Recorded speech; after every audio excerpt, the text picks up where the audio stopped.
నమస్కారం. కథను వినబోయే శ్రోతలకు చందమామ కథలు బై ఆర్కే స్వాగతం. ప్రస్తుతం చెప్పబోయే కథలలో మొదటి కథ ధర్మయ్య పరీక్ష. రామాపురం గ్రామంలోని ధర్మయ్య గొప్ప స్థితివంతుడే కాక పేరుకు తగినట్టు ధర్మబుద్ధి గలవాడు. ఆయనకు పెళ్లిఈటుకు వచ్చిన విశ్వం అని ఒకే ఒక కొడుకున్నాడు. విశ్వం మంచి రూపసే కాక మంచి గుణవంతుడు కూడాను. అతడికి తగిన రూపవతి గుణవతి అయిన కన్య కోసం ధర్మయ్య వెతకసాగాడు. ధర్మయ్యకు అదే గ్రామంలో వెంకప్ప అని ఒక స్నేహితుడు ఉన్నాడు. వెంకప్ప జరీ చీరలు ఇంట్లో మగ్గాల మీద నేయించి చుట్టుపక్కల గ్రామాలకు తీసుకుపోయి అమ్ముతూ ఉండేవాడు. జరీ చీరలు కావటాన్ని వాటిని కాస్త కలిగిన గృహస్థులు అందరూ కొనేవారు. ఆ కారణంగా వెంకప్పకు చాలా గ్రామాల్లోని ఆస్తిపరుల గురించి బాగా తెలుసు. ఒకసారి అతను ధర్మయ్యతో, నువ్వు విశ్వానికి పిల్లను వెతుకుతున్నావని తెలిసింది.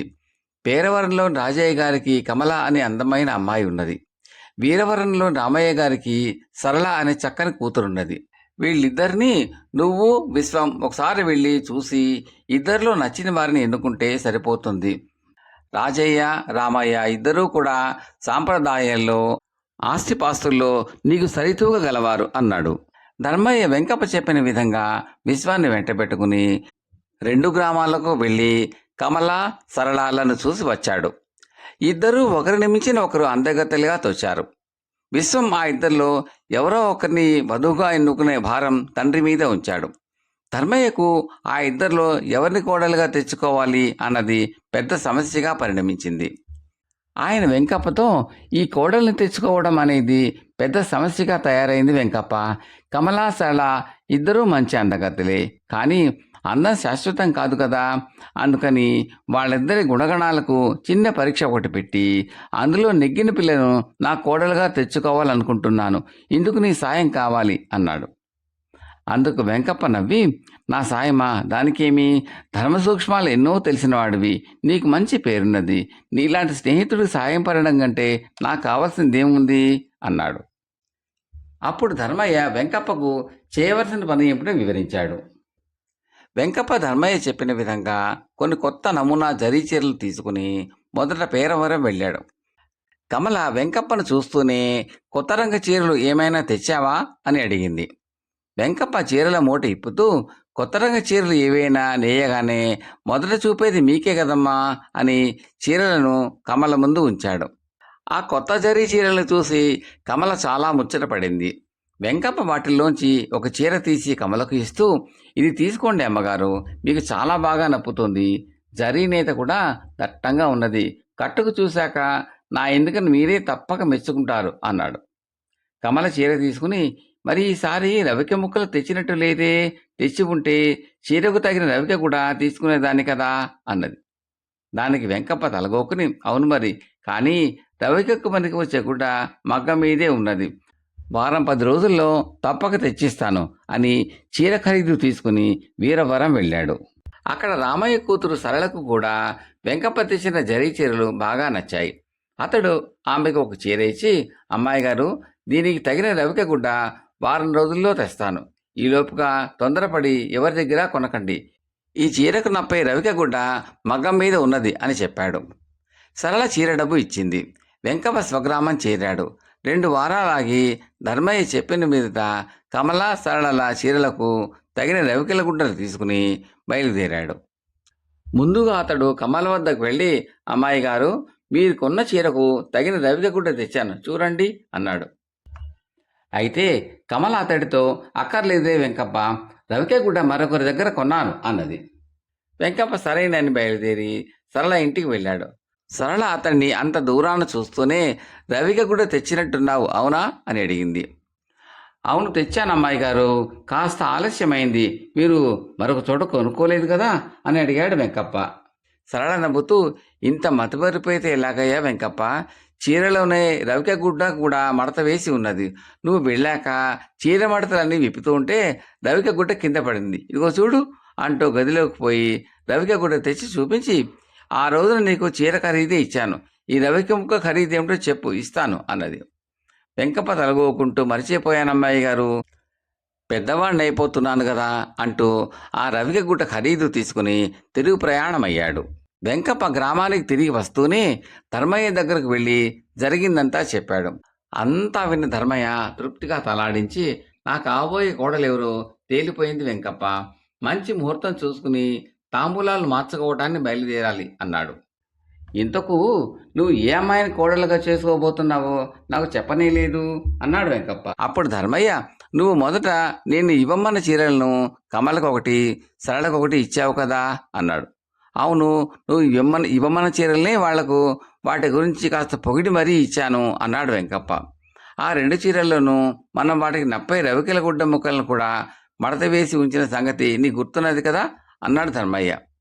వెంకప్ప ఒక్క క్షణం ఆశ్చర్యపోయి, ఇప్పుడు తెలిసింది, నీ కాబోయే కూడా సరళన్నమాట అన్నాడు. బాగా గ్రహించావు వెంకప్ప. సరళకున్న నిజాయితీ కమల వద్ద కొరవడింది.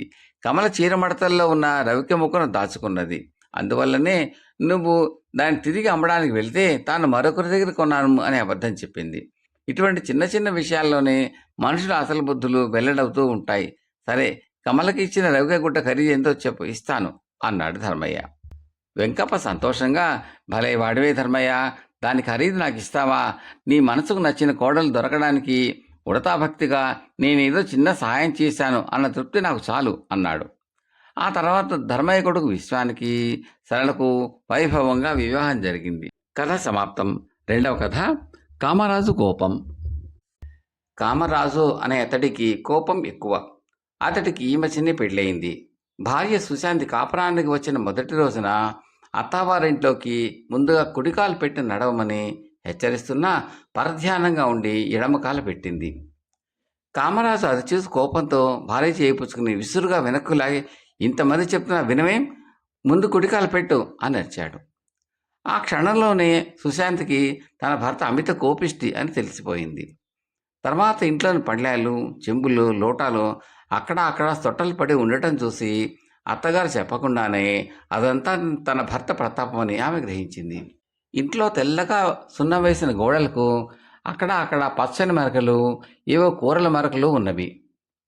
ఒకనాడు వాటి వంక ఆమె పరిశీలనగా చూస్తుండగా ఆమె అత్తగారు, అవన్నీ కూరలు, అవి రుచిగా లేనప్పుడు నీ భర్త పళ్ళెం విసిరివేసిన తాలూకు గుర్తులు అన్నది. ఆ మాట విని 6 ఏళ్ల ఆడపడుచు పక్కపక్క నవ్వింది. సుశాంతికి మాత్రం నవ్వు రాలేదు. తన భర్తకు అంత కోపం ఎందుకు వస్తుందో ఆమెకు అర్థం కాలేదు.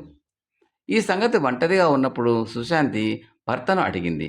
కామరాజు చిన్నగా నవ్వి ఊరుకున్నాడు తప్ప జవాబు చెప్పలేదు. మంచి తెలివితేటలు గల సుశాంతి ఏదైనా ఉపాయంతో భర్తలోని కోపాన్ని పోగొట్టాలని ఆలోచించింది. అందుకు కొంతకాలం పాటు తను ఎంతో అమాయకురాలిని అనే భ్రమ తన భర్తకు కలగాలని, అది చాలా అవసరమని ఆమెకు అనిపించింది. కామరాజుకు కోపం వచ్చినప్పుడు చాలా పరుషంగా మాట్లాడతాడు. ఆ గుణాన్ని ఆసరా చేసుకుని అతడి కోపాన్ని ఎలాగైనా పోగొట్టాలని సుశాంతి గట్టిగా నిర్ణయించుకుంది. ఒకరోజు వీధిలోంచి ఇంట్లోకి వచ్చిన కామరాజు చాలా కోపంగా ఉన్నాడు.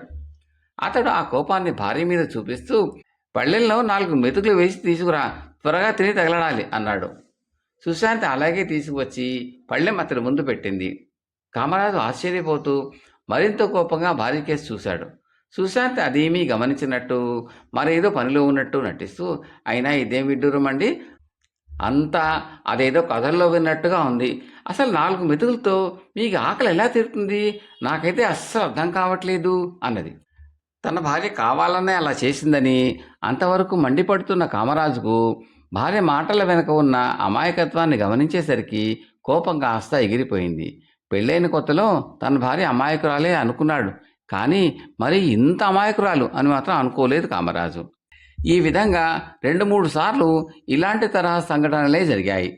ఒకసారి బాగా కోపం మీద ఉన్న కామరాజు వంటగదిలో ఉన్న భార్యని కేకవేసి, ఆ చేతి సంచి ఇలా తెచ్చి నా మొహాన కొట్టు, బజారుకు పోయి కూరగాయలు తెస్తాను అన్నాడు. సుశాంతి సంచిని తెచ్చి కామరాజు అన్నట్టుగానే చేసింది.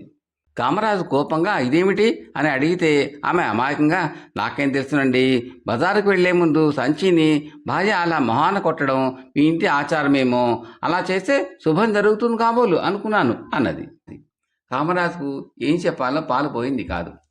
ఒకసారి ఇంట్లోని వాళ్ళందరూ పొరుగురు వెళ్ళారు. ఇంట్లో కామరాజు, సుశాంతి మాత్రమే ఉన్నారు. వసారాలో ఉన్న కుడితి నీళ్లకుండా నిండిపోవడంతో దాన్ని దూరంగా చెట్టు కింద ఉన్న కుడితి గాబులో పోదామని తెచ్చింది సుశాంతి. అయితే దానిలో రాత్రి పోసిన కుడితి నీళ్లు ఆవు తాక్కపోవడంతో నిండుగానే ఉంది. సుశాంతికి చూస్తూ చూస్తూ అన్ని కుడితి నీళ్లు పారబోయే బుద్ధి కాలేదు. కామరాజు పక్కనే ఉన్న వేప చెట్టు కింద కూర్చుని యోగాసనాలు వేస్తున్నాడు. సుశాంతి అతడి సంగతి చెప్పి కుడితి నీళ్ళని ఏం చేయాలి అని అడిగింది. కామరాజు విసురుగా 2 క్షణాల భార్యముఖ చూసి తెచ్చిన నెత్తిన పొయ్యి అని పద్మాసనం వేసుకుని మళ్ళీ కళ్ళు మూసుకున్నాడు. అలా అన్నదే తడవుగా సుశాంతి కుడితి నీళ్ల కుండను నిదానంగా ఎత్తి కామరాజు తల మీద దిమ్మున గుమ్మరించింది. కామరాజు బెంబేలెత్తిపోతూ శివమెత్తిన మనిషిలాగా లేచి సుశాంతి చెంప మీద చెళ్ళను ఒక దెబ్బ వేశాడు. సుశాంతి భర్త వంక ఆశ్చర్యంగా చూసింది. కామరాజు పట్టాలని కోపంతో నీకసలు బుద్ధంటూ ఉన్నదా, ఏమిటి నువ్వు చేసిన పని అని అడిగాడు సుశాంతిని. సుశాంతి కళ్ళ వెంట నీళ్లు పెట్టుకుని మీరే కదా పొయ్యమన్నారు, యోగాసనాలు చేస్తున్నప్పుడు అలా తల మీద కుడితిపోసుకోవడం ఆరోగ్యానికి మంచిదేమో అనుకున్నాను, మీరు అలా చెప్తే అన్నది. ఆ జవాబు విని కామరాజు గట్టిగా తలబాదుకుని కూలబడ్డాడు. కాసేపట్లో సుశాంతి బొడిబట్టలు తెచ్చిచ్చి ఒళ్ళంతా తుడుస్తూ తప్పైతే నన్ను క్షమించండి అన్నది. కామరాజుకు తన భార్య అమాయకత్వం మీద చెప్పరానంత జాలి కలిగింది. ఇంతకు ముందు జరిగిన సంఘటనల తాలూకు జ్ఞాపకాలు అతడు మర్చిపోలేదు. అందువల్ల ఆనాటి నుంచి ఎప్పుడైనా కోపం వచ్చి బుద్ధివశం తప్పి మాట పరుషంగా రాబోతూ ఉంటే వెంటనే తమాయించుకునేవాడు. ఇది గమనించిన సుశాంతి అన్ని విషయాల్లోనూ భర్తకు అనుకూలంగా మసలుకుంటూ అతడికి ఏ విధంగానూ మనసు నొప్పించకుండా జాగ్రత్త పడుతూ వచ్చింది. క్రమంగా కామరాజు కోపం దానంతటా అదే పోయింది. కథ సమాప్తం. 3వ కథ ఔదార్యం. ఇది చైనా దేశపు జానపద కథ. ఔదార్యం. 2000 సంవత్సరాల క్రితం చీనా దేశంలో సో పో తావు అనే వృద్ధుడు ఉండేవాడు. ఆయన గొప్ప పండితుడు. కానీ ఆయన పాండిత్యానికి మెచ్చి ఆదరించే దాతలు లేక దారిద్ర్యం అనుభవించేవాడు. దూరాన్న చూ రాజ్యానికి రాజుగా ఉంటున్న వాడు కూడా గొప్ప పండితుడే. ఆయన పండితులను ఆదరించి దగ్గర ఉంచుకుని వస్తువాహనాలు ఇస్తాడని ప్రతీతి. ఆయన వద్దకు వెళ్ళి సన్మానాలు పొందవలసిందని తావుతో అనేక మంది మిత్రులు అనేకసార్లు చెప్పారు. మిత్రుల మాటలు తోసివేయలేక తావు తన వద్ద గల కొద్దిపాటి ఉన్ని దుస్తులు, ధనము తీసుకుని చూ రాజ్యానికి కాలినడకన ప్రయాణమయ్యాడు. అనేక వందల మైళ్ళు వెళ్ళాలి. కొండల మీదుగా కష్టపడి ప్రయాణం చేయాలి. దారి మధ్యలో చలికాలం అప్రాప్తమైంది. ఎక్కడైనా కొద్ది రోజులు విశ్రాంతి తీసుకుందామని ఆయన ఒక ఊళ్ళో యాంగ్ చియావు ఆయి అనేవాడి ఇంటికి వెళ్ళాడు. ఆయి అనేవాడు తావుకు చక్కగా అతిథి సత్కారం చేశాడు. తావు పండితుడు అని తెలిసి ఆయి మరింత ఆనందించాడు. అయితే ఆయి మాత్రం సామాన్యుడు కాడు. ఆయన వద్ద ఉన్న పాత గ్రంథాలు చూస్తే తనకంటే చాలా రెట్లు పాండిత్యం గలవాడని తావుకు తెలిసిపోయింది. ఆయనతో పాండిత్య చర్చలు జరిపిన తర్వాత తావు ఈ విషయాన్ని మరింత గట్టిగా రుజువు చేసుకున్నాడు. చూ దేశపు రాజు పండితులను గొప్పగా సత్కరిస్తాడట. నేను ఆయన చూడబోతున్నాను, నీవు కూడా నా వెంట రారాదా అని అడిగాడు తావు. ఆయి ఒప్పుకుని చలి దుస్తులు, డబ్బు తీసుకుని బయలుదేరాడు. ఇద్దరూ కలిసి కొన్నాళ్ళు ప్రయాణం సాగించిన అనంతరం ఒకనాడు మంచు తుఫాను వచ్చింది. లియాంగ్ పర్వతాల మధ్య వారిద్దరూ ఆ మంచు తుఫాన్లో చిక్కుకున్నారు. ఇంకా 4 రోజులు ప్రయాణం చేస్తే కానీ వారు చూ దేశం చేరలేరు. కానీ ఈ తుఫానులో వారు అడుగు తీసి అడుగు వేసే ఆస్కారం లేదు. వారు చలికి చచ్చిపోయే పరిస్థితి ఏర్పడింది. ముఖ్యంగా ముసలివాడని తావు చాలా దీన స్థితిలో ఉన్నాడు. ఆయన ఆయితో ఈ విధంగా అన్నాడు. నాయన, నా పని అయిపోయింది. నేను ఎలాగూ చూ దేశం చేరలేను. నా చలిబట్టలు కూడా నీవే తీసుకుంటేవా ముందుకు సాగగలవు. చూ రాజును సందర్శించగలవు. నా బట్టలు ఇస్తాను, తీసుకో అన్నాడు. దీనికి ఆయి ఎంత మాత్రమూ ఒప్పుకోలేదు. వెళితే ఇద్దరము వెళదాము, లేకపోతే చలికి ఇద్దరము ఇక్కడే చద్దాము. మీ చలిబట్టలు తీసుకుని మీ మరణానికి కారణభూతుడిని కావటానికి నేను అస్సలు గొప్పను అన్నాడు ఆయి. నాయన, నీవు యువకుడివి, నేను కాటికి కాళ్ళు చాచుకున్న వాడిని. చూ రాజు నాకు సన్మానం చేస్తే ఎంత, చేయకపోతే ఎంత, అదీ కాక నీవు నాకన్నా గొప్ప పండితుడివి అని చెప్పి చూశాడు తావు. అయినా ఆయి వినిపించుకోలేదు. మంచు నుంచి తప్పించుకోవడానికి వారిద్దరూ ఒక గుహలో తలదాచుకున్నారు. ఎక్కడైనా 4 పుల్లలు దొరికితే చలిమంట వేసుకోవచ్చునే అన్నాడు తావు. ఆయి పుల్లల కోసం బయటికి వెళ్ళాడు. అయితే ఆయి తిరిగి వచ్చేలోపుగా తావు తన చలిబట్టలు విప్పి విడిచి గుహలో పెట్టి వెలుపల ఉన్న మంచు గోతులో దూకేశాడు. ఆయి తిరిగి వచ్చి చూసేసరికి గుహలో తావు బట్టలు మాత్రమే ఉన్నాయి. బయటికి వచ్చి వెతగ్గా మంచు గోతులో తావు శరీరం దొరికింది. తన కోసం ప్రాణాలు త్యాగం చేసిన తావు ఔదార్యం తలుచుకుని ఆయి చాలా దుఃఖించాడు. ఆయన కాయాన్ని ఆ గుహలోనే భద్రం చేసి తావు విసర్జించిన బట్టలు ధరించి ఆయి చూ దేశం చేరాడు. చూ దేశపు రాజు ఆయి పాండిత్యాన్ని సంతోషించి తన ఆస్థాన కవిగా నియమించి చాలా ధనము వస్తువాహనాలు ఇచ్చాడు. ఇంతటి సన్మానము పొందుతూ కూడా ఆయి కంటతడి పెట్టడం రాజు గమనించి దానికి కారణం ఏమిటని అడిగాడు. ప్రభు, నా పాండిత్యాన్ని మీరు ఇంతగా గౌరవిస్తున్నారు, అయినా తావు ఔదార్యం ముందు నా పాండిత్యం ఏ పాటి అన్నాడు ఆయి. తావు చేసిన త్యాగం విని రాజు చాలా ఆశ్చర్యపడ్డాడు. ఆయన ఆయితో సహా తావు కాయం భద్రం చేసిన గుహ వద్దకు వెళ్ళి వైభవంగా తావుకు అంత్యక్రియలు చేయించి అక్కడే సమాధి కట్టించాడు. ఆయి ప్రతి ఏడు ఆ సమాధి వద్దకు వెళ్ళి ఆసుర తర్పణాలు విడిచి వస్తూ ఉండేవాడు. ఆయన అనంతరం చీనా దేశంలోని గొప్ప కవి పండితులకు తావు సమాధి ఒక గొప్ప యాత్రాస్థలం అయింది. కథ సమాప్తం. 4వ కథ కష్టే ఫలి. కథలోకి వెళ్ళబోయే ముందు శ్రోతలకు మనవి, మీకు ఈ కంటెంట్ నచ్చితే లైక్ చేయండి, బంధుమిత్రులు షేర్ చేయండి, సబ్స్క్రైబ్ చేసి గంట సభ్యుల కాల్ కూడా నొక్కండి. మీ సూచనలు సలహాలు కామెంట్లో తప్పక తెలపండి. చాలామంది చూస్తున్నారు కానీ కామెంట్లు పెట్టడం లైక్ చేయడం లేదని దయచేసి అవి చేయండి, నన్ను ప్రోత్సహించండి. Thank you very much. కష్టే ఫలి. రామాపురం అనే గ్రామంలో కృష్ణయ్య గోపయ్య అనే ఇద్దరు కలిసి ఒక తోటను కొన్నారు. కృష్ణయ్యకు తోట పని కొంచెం కూడా రాదు. అతను అస్తమానము భగవంతుని గురించి ధ్యానం చేస్తూ ఉండేవాడు. గోపయ్యకు తోట పని బాగా తెలుసు. అతను అస్తమానము తోటలో పని చేసేవాడు.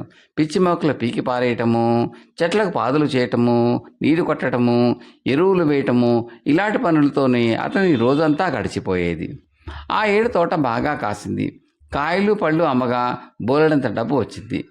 ఆ డబ్బును భాగస్తులు ఎలా పంచుకోవాలి అన్న సమస్య కూడా వచ్చింది.